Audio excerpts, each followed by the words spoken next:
On Christmas Eve, 1945, the Sodder family of Fayetteville, West Virginia, went to bed in their two-story home. George and Jenny Sodder had 10 children. That night, 9 of them were at home. By dawn on Christmas morning, the house was gone, reduced to ashes. 5 of the children, Maurice, Martha, Louis, Jenny, and Betty, were never seen again. No bodies were recovered. Their disappearance has remained one of the strangest mysteries in American history. Around 1 o'clock in the morning, Jenny Sodder woke to a noise on the roof. It sounded like something hit and rolled down. Moments later, she smelled smoke. The house was on fire. George and Jenny escaped with 4 of their children, but 5 remained upstairs. George tried to reach them. He grabbed his ladder to climb into the window, but the ladder was missing. He ran to move his coal trucks forward to use them as a climb, but both trucks refused to start, even though they had worked the previous day.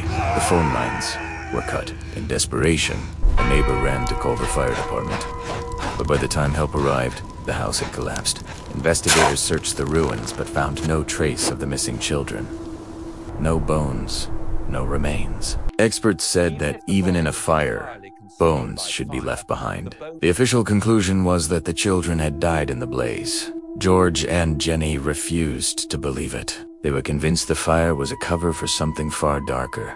George had enemies. He had been outspoken against Mussolini, and other Italian immigrants in the community resented him. Weeks before the fire, a stranger had warned George that his house would burn and his children would be destroyed. Another man tried to sell him life insurance, threatening that tragedy would strike if he refused. In the years that followed, strange sightings were reported. A woman claimed she saw the children watching from a passing car the night of the fire. Another said she saw them at a rest stop in South Carolina. A hotel clerk reported a family checking in with 5 children who looked exactly like the missing Sodders.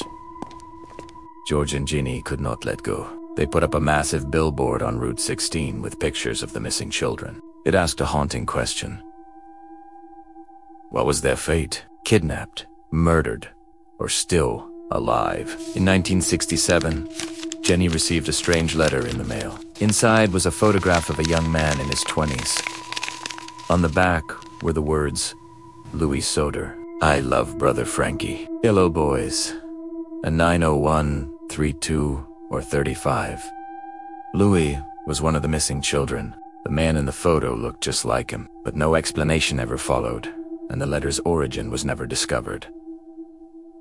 Theories still swirl today.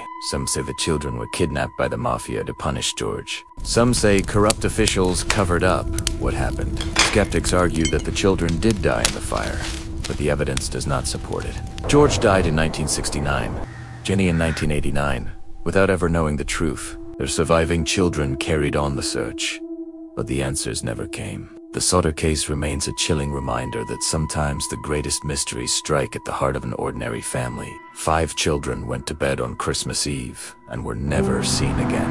What do you think happened that night? Were the Sodder children lost to fire or stolen away under the cover of darkness? Comment your theories below. Subscribe to Afterlife Mysteries Unsolved for more real stories that defy explanation.